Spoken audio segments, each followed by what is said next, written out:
Well, good evening, and thank you for coming here tonight. We, as I said in my response, we want to truly help empower Missourians this year. We want to give them all the tools that they need to realize true growth and prosperity, like many of our surrounding states have done, and like states across the nation are doing, by investing in people and not in government.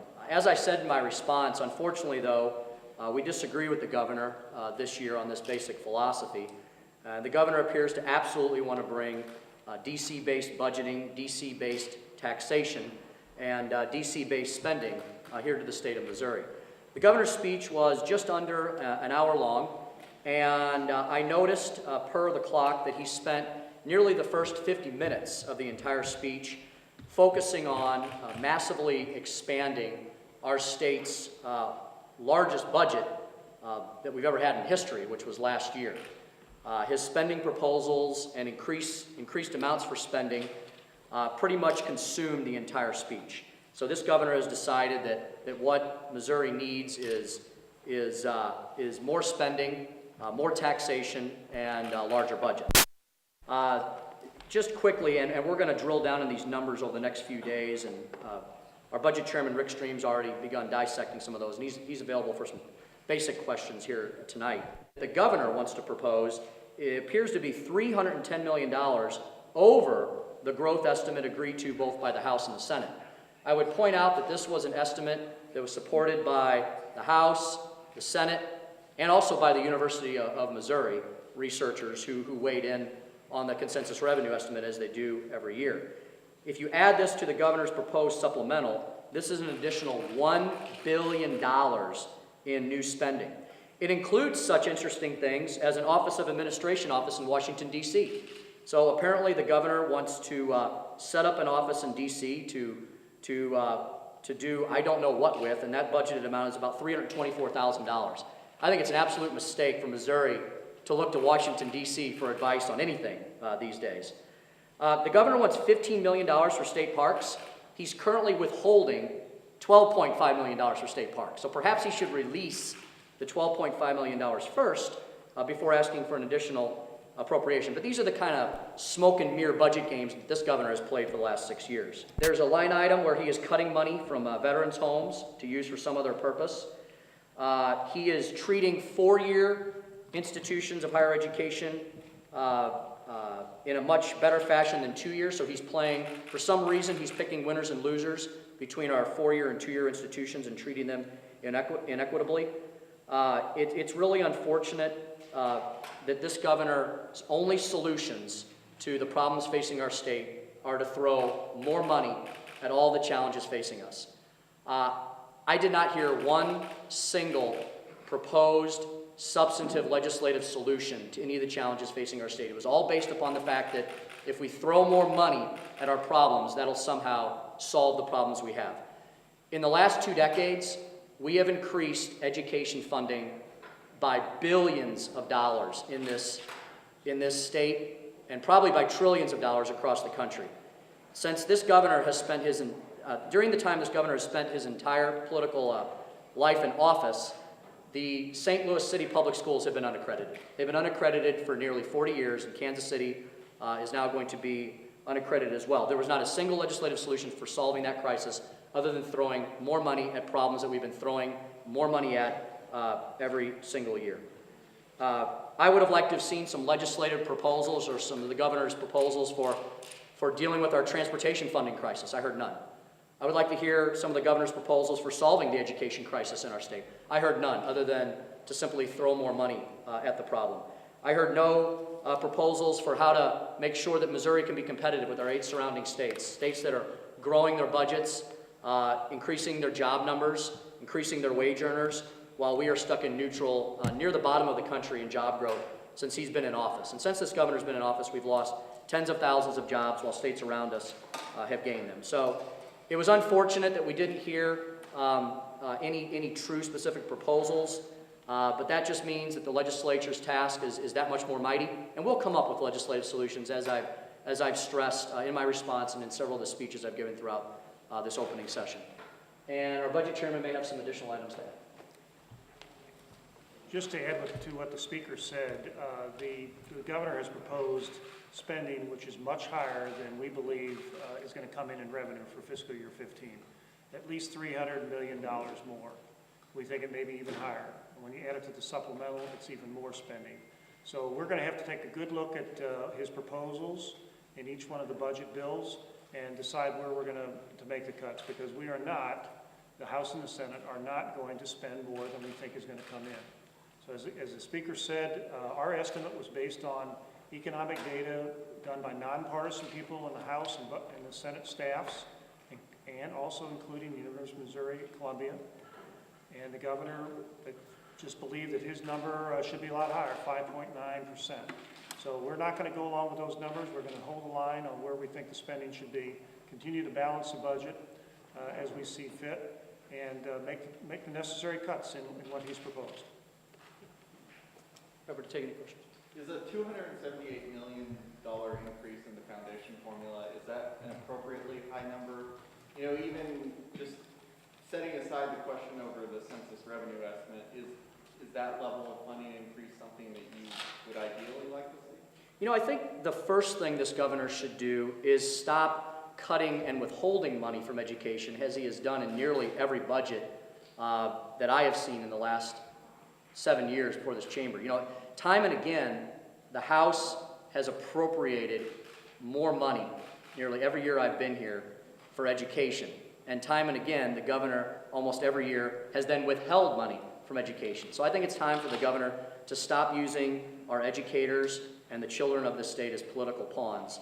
I think it's really unfortunate. You know, the Missouri House last year advocated for the largest single-year increase ever in our state's history to K through 12 education. We will absolutely support more funding for education, but as I keep saying, we need some legislative solutions as well. We need some smart solutions. We need some Missouri solutions to the education crisis that has been affecting the St. Louis City Public Schools for over 40 years, and which is affecting many other school districts in our state. The governor has stopped cutting withholding. There is no withholdings in the operating budget that are currently in place for this fiscal year. And the money that he's proposed for the foundation formula is for a foundation formula that was written under a Republican governor with a Republican majority in the General Assembly. Is that foundation formula a correct formula that for determining how much money schools should have? And therefore, if so, is his proposal an adequate proposal for meeting that need? Well, first of all, the governor is still withholding budget money from the last fiscal year. About $130 million. $130 million is still being withheld. Most of it's paid, but money in the education budget. There's well, withholdings in the education budget, which is what you were just talking about. Well, so is this an adequate number? I'll answer your question whenever you're finished asking it. Is this an adequate number for meeting the foundation formula written in 2005 by a Republican-controlled government? Well, I'm not sure it matters where the governor's withholding the money, because he treats the budget like a slush fund, and he moves money around at will. He withheld over $120 million from the budget a couple years ago and said it was for Joplin tornado relief. He only ended up using about 10 or 15 million for that, and then he withheld the rest.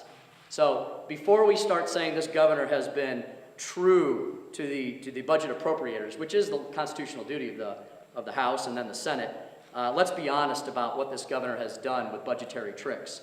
You know, the foundation formula was also passed, I think the last time before I arrived here, which means before anybody else as well, and that formula did not predict the largest recession in our nation's history since the Great Depression. So as times change, we adjusted, and as I said, we have either held the line on education funding during our worst recessionary times, or we've increased funding for education, whereas our governor has withheld or cut it. And specifically, he's cut it from transportation. That's one of the biggest line items he's cut nearly every year. Do the differences between what he's projecting and what you're saying is available mean that everything that he's projected and everything that he's proposed that's additional spending is done on right? We are going to propose a balanced budget, as we have done every single year. We will work to craft that in a bipartisan way, and we will take into consideration the nearly, what's the budget surplus for this year? It's about $250 million. Additional $250 million, a surplus which we have because of careful planning over the last many years. You know, some of our states, well, we can point to the east and look at Illinois, who is in deep budget problems due to tax and spend, due to a tax and spend Democrat philosophy they've had for decades there. They have a pension shortfall in the billions of dollars. They do not have a AAA bond rating. So we'll pass a balanced budget that will take care of the needs of all Missourians, as we've always done. Let me just answer that. It's not dead on arrival. It's just subject to review. You know, we're going to look at every line that he's submitted, every budget bill, and make the adjustments needed to get to the point where we think we're going to receive the revenue. So we're not going to go into this without, we're just saying everything's dead. We're going to look at everything very seriously and determine what our priorities are in the caucus, and then move forward from there. Chairman, are you on board with the idea of fully funding the foundation formula in the next 3 or 4 years, like it's called for? I think that education funding is extremely important to this caucus, certainly to me. I'm on the school board in Kirkwood for 12 years. My brother's on the board now. It's important, very important. Whether we get back to the number that was crafted in 2005 or not, I think it's appropriate at this point in time to fund education as best we can with the money that we think we have in the budget.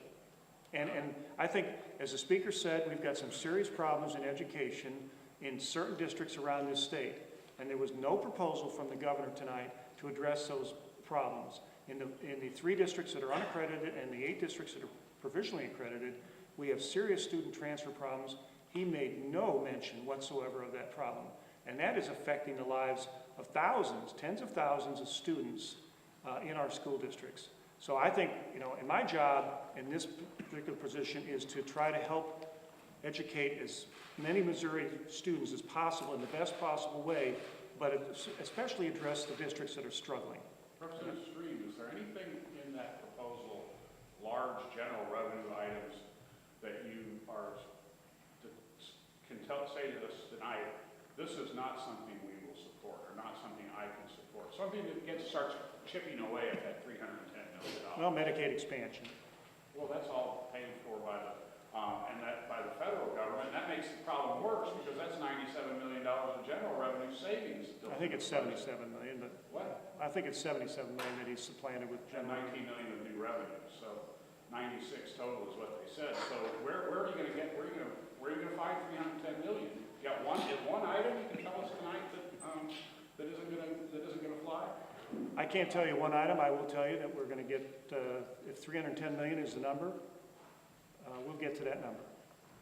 If I can follow up on the education issue, it seemed like from our vantage point up in the House press gallery that at every mention of education, whether it be funding or teacher issues, that the GOP was silent when there was applause from at least the rest of the floor.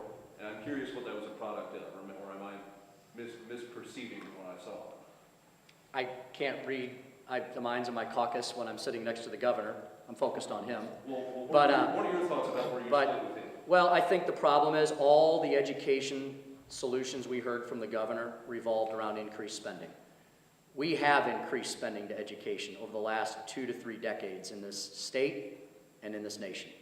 Billions of dollars have been poured into our education, into our government schools. And that has not resulted in improvements of test scores. It has not helped the St. Louis City Public Schools become accredited. School districts have actually fallen into unaccreditation. As the money has poured in, the results have either flatlined or gone down. So I think it's time to do something different. You know, this state spends nearly $8 billion on public education. It's a third of our entire state's budget. A state budget, which, by the way, is currently the largest in our state's history.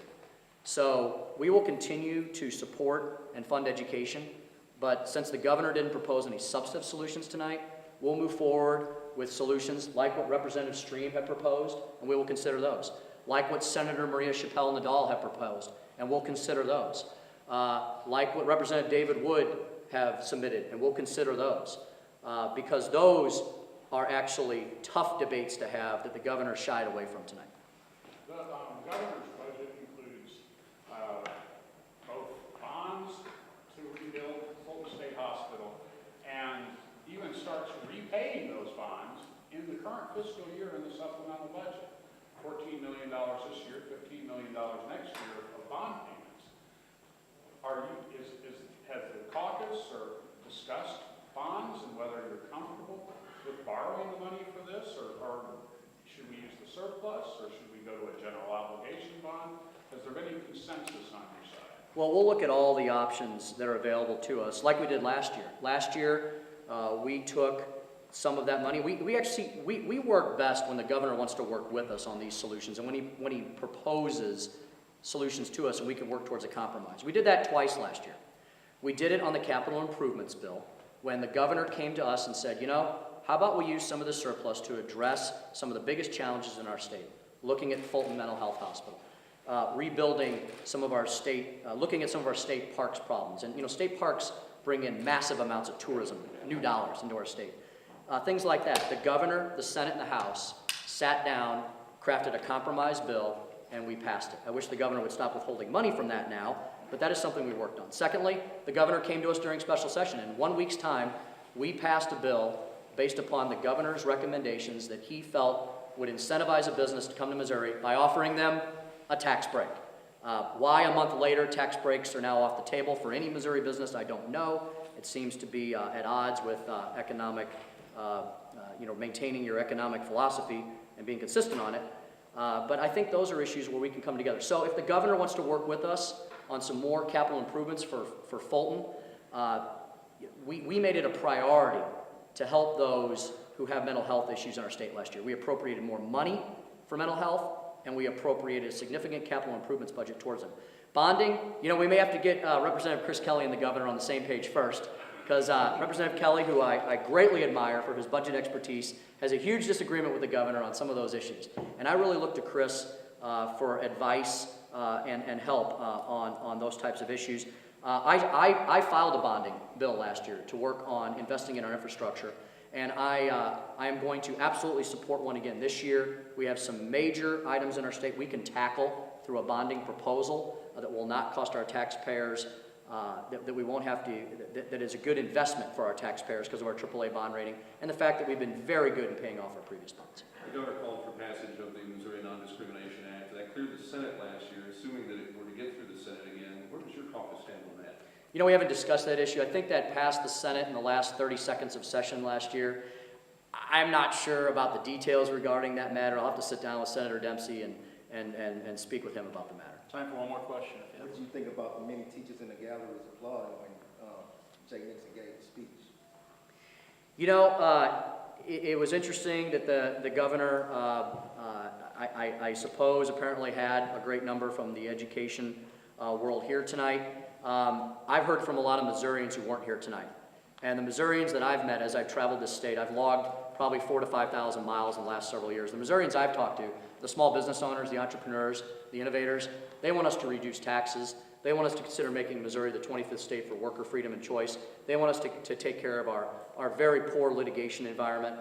They want to empower, they want us to help empower them so they can make the good choices for their workers, for their businesses, for their communities. So, thank you all very much.